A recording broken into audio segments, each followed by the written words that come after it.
आप सबों को स्नेह भरा नमस्कार। एक बार फिर से सत्यवचन कार्यक्रम के आज की अध्ययनमाला में एक बार फिर से आपका हार्दिक स्वागत है।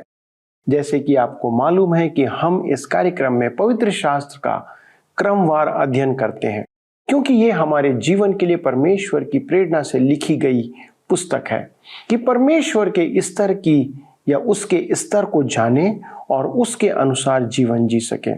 इस क्रम में इन दिनों हम गलातियों की पत्री का अध्ययन कर रहे हैं, जिसमें हमने पाया कि जो जीवित परमेश्वर यीशु मसीह पर विश्वास करते हैं उनके लिए परमेश्वर अपनी धार्मिकता को प्रदान करता है और पाप के दंड से छुटकारा प्रदान कर देता है।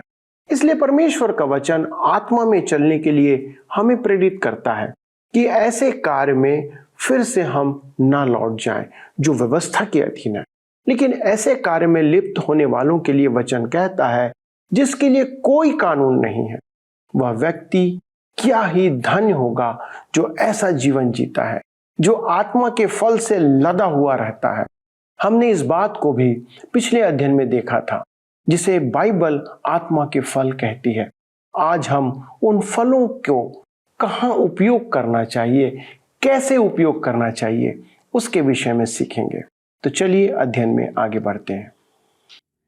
मेरे मित्रों, पिछले अध्ययन में हम गलातियों के पत्र उसके 6 अध्याय से अध्ययन कर रहे थे, जिसमें हमने देखा कि हमें एक दूसरे का बोझ उठाना है और पौलुस ने हमें इस बात को बताया कि हमें किस प्रकार के बोझ एक दूसरे के साथ उठाना है और किस प्रकार के बोझ हम एक दूसरे के साथ उठा नहीं सकते हैं, अर्थात स्वयं ही उठाना है। आज हम अपने अध्ययन के क्रम में आगे बढ़ेंगे। देखेंगे प्राकृतिक इतिहास की पुस्तक में लिखा है, केवल मनुष्य ही है जो कुछ नहीं जानता और बिना सिखाए कुछ नहीं सीख सकता। वह ना तो बोल सकता है, ना चल सकता है और ना खा सकता है। सारांश यह है कि वह प्रकृति की प्रेरणा पर रोने की अपेक्षा और कुछ नहीं कर सकता है। आप और मैं इस संसार में प्रवेश करने पर केवल एक ही काम जानते हैं, रोना। हम इस संसार में रोते हुए आते हैं और हमें सांत्वना की आवश्यकता होती है। आरंभ ही से वरन संपूर्ण जीवन हमें सुविधा की आवश्यकता होती है, क्योंकि सच तो यह है कि हम इस कष्टदायक संसार में जन्मे हैं।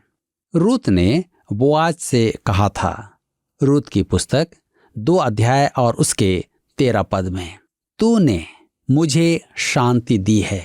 वह एक परदेशी जाति बाहर परदेश की स्त्री थी, जिसे समाज में स्वीकार नहीं किया जाता था, परंतु किसी ने उसमें रुचि दिखाई और उसके साथ शिष्टाचार निभाया। अतः उसने आभार व्यक्त करते हुए कहा, तूने मुझे शांति दी। मरियम ने सुगंधित द्रव्य का पात्र तोड़कर यीशु पर उंडेला। यह उसके क्रूसीकरण से पूर्व की घटना है। मेरे मित्रों, ऐसा लगता है जो हो रहा था उसे कोई भी समझ नहीं पा रहा था, परंतु वह जानती थी। यीशु की प्रतिक्रिया थी मत्ती रचित सुसमाचार 26 अध्याय उसके 12 पद में, उसने मेरी देह पर जो यह इत्र उंडेला है वह मेरे गाड़े जाने के लिए किया है। केवल वही थी जिसने यीशु के कष्ट को बांटा और यीशु ने अगले ही पद में कहा, मैं तुमसे सच कहता हूं कि सारे जगत में जहां कहीं यह सुसमाचार प्रचार किया जाएगा, वहां उसके इस काम का वर्णन भी उसके स्मरण में किया जाएगा। और उस इत्र की सुगंध से आज संसार भर गया है। दुख का बोझ आप बांट सकते हैं। हमारे अपराध, तनाव, दुख आदि कुछ ऐसे बोझ हैं जो मनुष्य हमारे साथ बांट सकता है। अब अगला पद कहता है कि कुछ बोझ बांटे नहीं जा सकते। तो आइए पढ़ें गलातियों की पत्री 6 अध्याय उसके 4 पद। लिखा है, पर हर एक अपने ही काम को जांच ले और तब दूसरे के विषय में नहीं परंतु अपने ही विषय में उसको घमंड करने का अवसर होगा। मेरे विचार में उसके कहने का अर्थ है कि हम अपना बोझ दूसरों पर लादने के प्रयास में ना लगें। गलातियों के पत्र 6 अध्याय उसके 5 पद में भी लिखा है, क्योंकि हर एक व्यक्ति अपना ही बोझ उठाएगा। इस पद में बोझ का यूनानी भाषा में अर्थ है उठाने वाला बोझ। यह शब्द जहाज के माल के लिए काम में लिया जाता था। यह गर्भवती महिलाओं के लिए गर्भ के बोझ के लिए काम में लिया जाने वाला शब्द था। केवल माता ही इस बोझ को उठा सकती थी। यह बोझ किसी और के लिए उठाना संभव नहीं है। जेबी फिलिप के अंग्रेजी अनुवाद में 6 अध्याय उसके 5 पद की व्याख्या है, प्रत्येक मनुष्य अपना ही थैला उठाए। एक पुरानी कहावत है, हर एक मनुष्य का अपना काम। एक और कहावत है, बाल्टी अपने ही पेंदे पर बैठेगी। कहने का अर्थ है कि कुछ बोझ ऐसे हैं जिन्हें ना आप बांट सकते हैं और ना मैं। एक प्रकार से देखा जाए तो दूसरे से अलग है। डॉक्टर फंक की डिक्शनरी में सबसे अधिक दुखद शब्द है अकेलापन। अतः कुछ बोझ ऐसे हैं जो केवल हम ही उठा सकते हैं। मैं कुछ ऐसे बोझ सुझाता हूं। अन्य बोझ की कल्पना आप स्वयं करें। पहला है कष्ट। आपको अकेले ही कष्ट उठाना है। आपका कष्ट और कोई नहीं उठा सकता।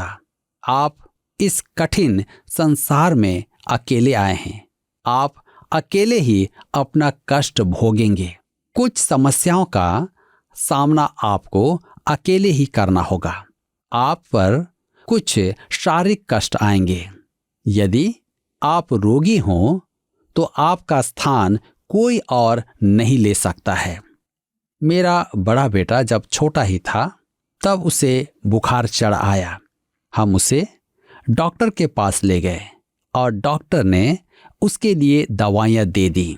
मार्ग में मेरी पत्नी ने उसका बुखार नापा तो वह 104 डिग्री था। दवाइयों से लाभ नहीं हुआ था। हम एक जगह रुककर दूसरे डॉक्टर के पास ले गए। डॉक्टर ने कहा कि उसे दवाई देते रहें और अगले दिन सुबह अस्पताल आएं। मैं कभी नहीं भूलता कि उसे गोद में अस्पताल ले जाते समय मेरी क्या मनोदशा थी। मुझे ऐसा अनुभव जीवन में कभी नहीं हुआ था। यदि हो सकता तो उसका बुखार अपनी देह में ले लेता, परंतु मेरे मित्रों, मैं ऐसा नहीं कर सकता था। हमें अकेले ही कष्ट भोगना है। आपका स्थान कोई और नहीं ले सकता। कष्ट को हम किसी के साथ नहीं बांट सकते। अनेक जन निराशा से फिरे हुए हैं। निराशा के कारण वे कड़वाहट से भर गए हैं। कष्ट हमें अकेले ही उठाना है। एक और बोझ है जो हमें अकेले उठाना है, मृत्यु। हमें अकेले ही मौत की घाटी से जाना है। एक अज्ञेयवादी थॉमस हॉब्स ने मरते समय कहा, मैं अंधकार में भयातुर छलांग लगा रहा हूं। और वह पुकार उठा, हे परमेश्वर, मैं अकेला हूं। जी हां, मृत्यु का बोझ आपको ही उठाना है। जॉन हे, निवर्तमान अमेरिकी राज्य सचिव ने मृत्यु के विषय में लिखा, मेरा छोटा आनंद का दिन पूरा हुआ। लंबी एकांत की रात आई। मेरे द्वार पर घोड़ा आया कि ले चले मुझे अनजान देश में। यह कविता उन्होंने मृत्यु के बारे में लिखी थी। मेरे मित्रों, मृत्यु के लिए आप और मैं अकेले ही यात्रा करेंगे। यह बोझ हमें अकेले ही उठाना है। अब मैं तीसरे और अंतिम बोझ का उल्लेख कर रहा हूं। यह है प्रभु का न्याय आसन, जो केवल विश्वासियों के लिए है। अविश्वासियों के लिए श्वेत सिंहासन है, जिसे हम प्रकाशित वाक्य की पुस्तक और उसके 20 अध्याय में, दूसरा कुरिन्थियों के पत्री 5 अध्याय उसके 10 पद में हम देखते हैं कि पौलुस कहता है कि विश्वासियों को उनके कर्मों का फल वहां दिया जाएगा। उद्धार तो सदा के लिए क्रूस के द्वारा मिल गया है, परंतु विश्वासी के काम यीशु के सिंहासन के समक्ष परखे जाएंगे। रोमियो की पत्री 14 अध्याय उसके 12 पद में पौलुस लिखता है, हम में से हर एक परमेश्वर को अपना अपना लेखा देगा। तदुपरांत पौलुस जीवन के प्रत्येक पक्ष के लिए एक सिद्धांत प्रतिपादित करता है। पद 7 में देखें, धोखा न खाओ, परमेश्वर ठट्ठों में नहीं उड़ाया जाता, क्योंकि मनुष्य जो कुछ बोता है वही काटेगा। यह सिद्धांत प्रकृति में मान्य है। आप कपास उगाएंगे तो कपास ही काटेंगे, गेहूं उगाएंगे तो गेहूं ही काटेंगे।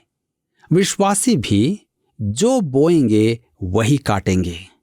एक अंग्रेजी के गाने का अर्थ है, पुराना लेखा बंद हो गया, परंतु मैं पूछता हूं, नए लेखे का क्या होगा?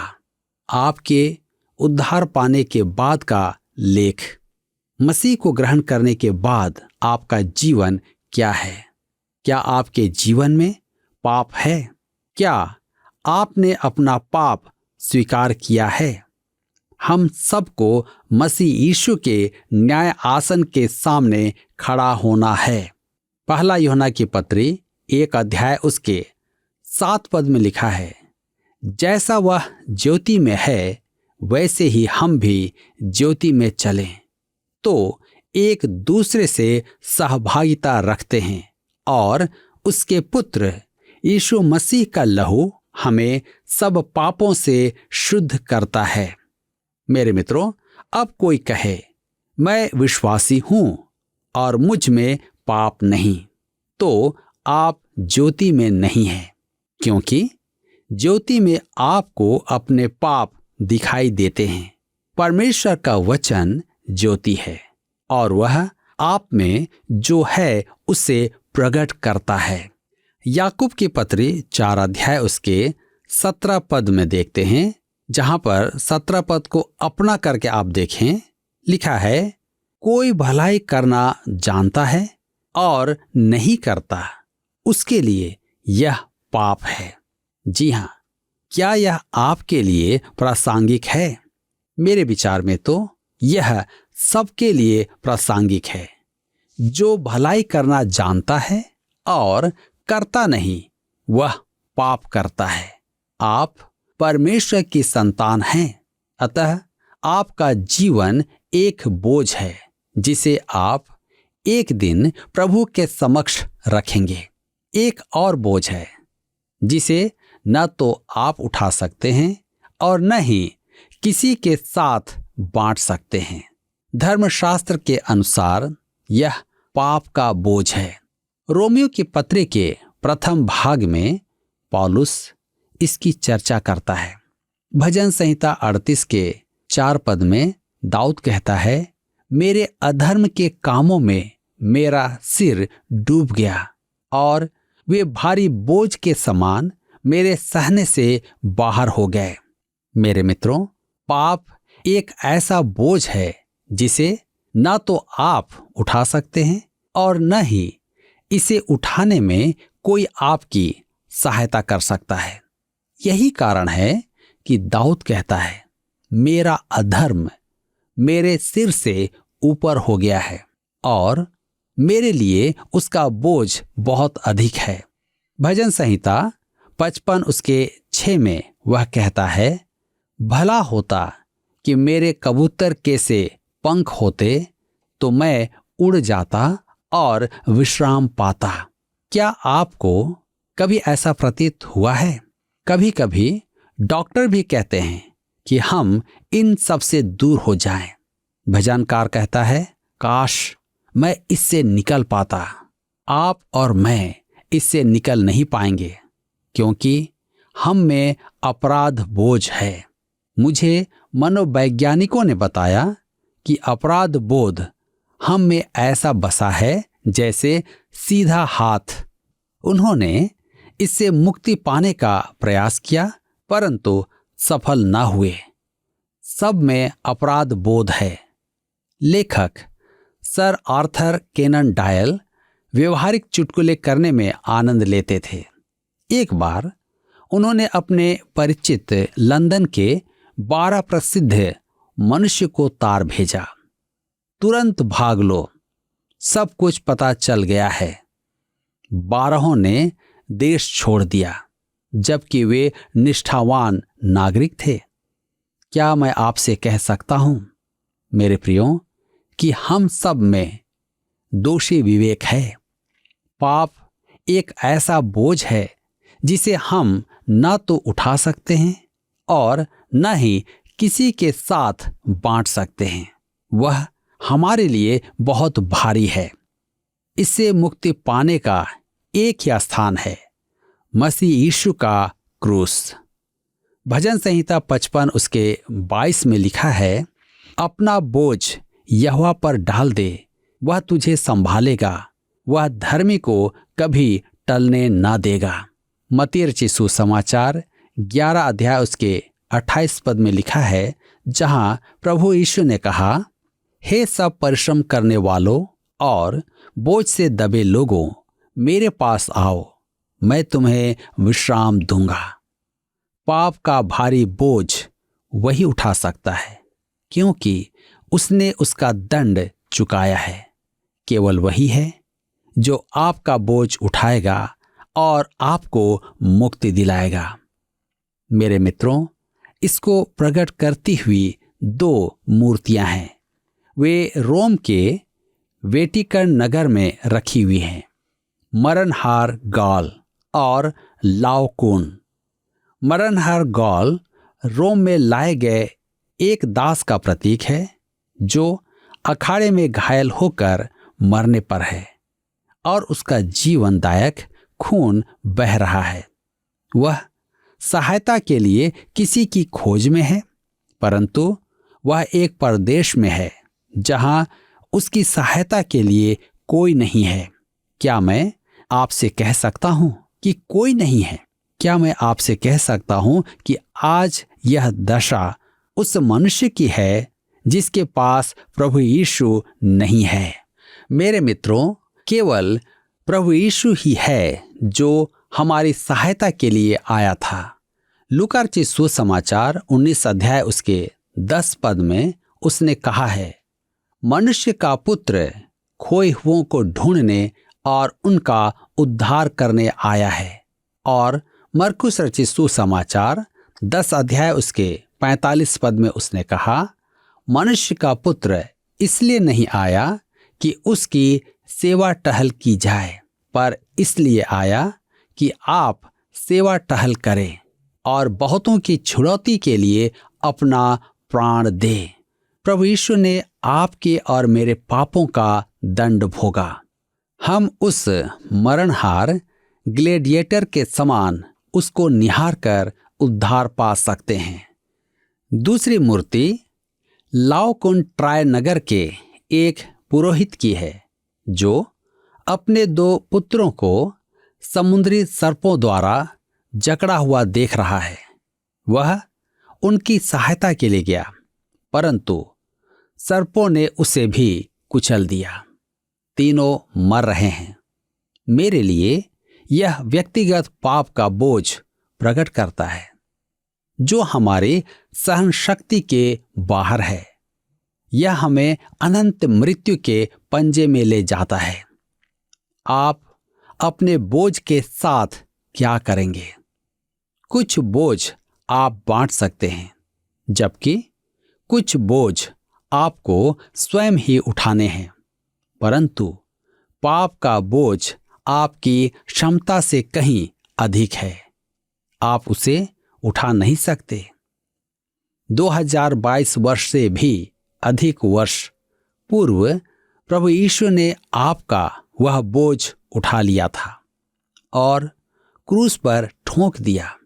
आज यह बोझ आपके ऊपर है, या यदि आपने विश्वास करके मसीह यीशु को ग्रहण कर लिया है, वो उस पर है।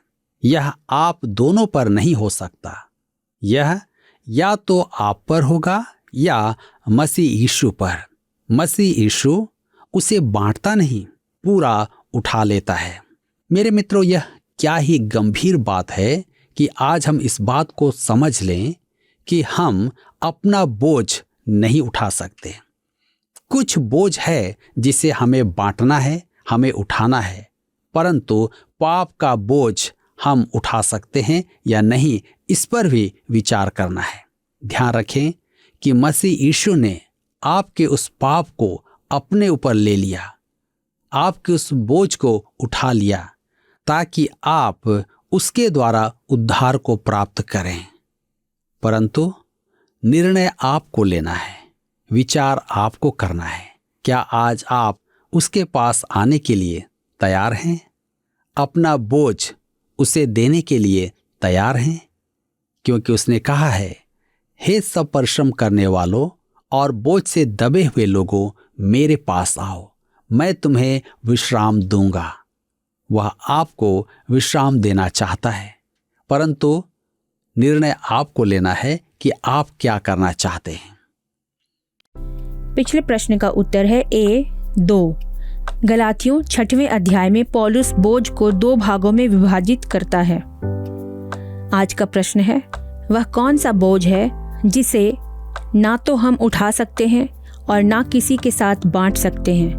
A बीमारी, B पाप, C मृत्यु, D कष्ट। मित्रों, इस प्रश्न का उत्तर हमें कल सुबह 6 बजे से पहले विकल्प A, B, C या D के साथ अपना नाम, पता, स्थान के साथ 9651433397 पर SMS या WhatsApp करें। सभी विजेताओं को विशेष पुरस्कार प्रदान किए जाएंगे। धन्यवाद। क्या आपको यह कार्यक्रम पसंद आया? अभी हमें एक मिस कॉल करें और आप अगले विजेता हो सकते हैं।